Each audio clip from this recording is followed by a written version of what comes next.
የስደተኞች ቪዛ እገዳ። የትራምፕ አስተዳደር በስደተኞች ላይ በወሰደው እርምጃ አሜሪካ ከ75 ሀገራት የስደተኞች ቪዛ ሂደትን አግዳለች።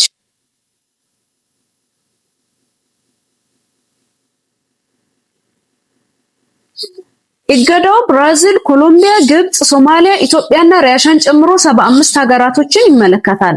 እገዳው ጥር 21 በይፋ ይጀምራል ሲልም አንድ የአሜሪካ ባለስልጣን ተናግረዋል። እገዳው የሚመለከተው ለስደተኞች ቪዛዎች ሲሆን ለምሳሌ ለስራ ቅጥር ወይም ለስራ ወይም አሜሪካ ውስጥ ቤተሰብን ለመቀላቀል መሄድ የማይቻል መሆኑን ይገልጻል። እገዳው የተማሪ ቪዛ፣ የቱሪስት ቪዛና የስደተኛ ላልሆኑ ቪዛዎች አይተገበርም።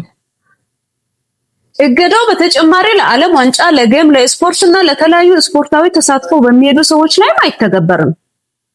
እገዳው ወደ ትግበራ ሊመጣ የቻለው የትራምፕ አስተዳደር በህዝብ ሀብት ላይ ጫና ይፈጥራል ብሎ በሚያስባቸው የኢሚግሬሽን ህግን ወይም ህዝባዊ ክስ በሚለው የኢሚግሬሽን ህግ አቅርቦት መሰረት ባለፈው ዓመት የውጭ ጉዳይ መስሪያ ቤቱ ተጨማሪ መመሪያ ከሰጠ በኋላ ነው።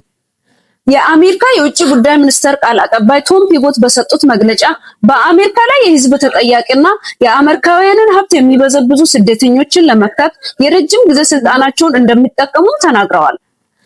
ከነዚህ ከ75 ሀገራት የስደተኞችን ቪዛ ማካሄድ አሁን ባለበት ሁኔታ ይቆማል። የውጭ ጉዳይ መስሪያ ቤት የኢሚግሬሽን ሂደትን እንደገና በሚገመግምበት ወቅት ደህንነትና የህዝብን ጥቅሞችን የሚወስዱ የውጭ ሀገር ዜጎች ወደ ውስጥ እንዳይገቡ ይደረጋል በማለትም አክለውበታል። በቪዛ ሂደት እገዳ ውስጥ የተካተቱ ሀገራት የጉዞ እገዳ ዝርዝር ውስጥም ተካተዋል። የ75ቱን ሀገራት ዝርዝር ተመልከቱ።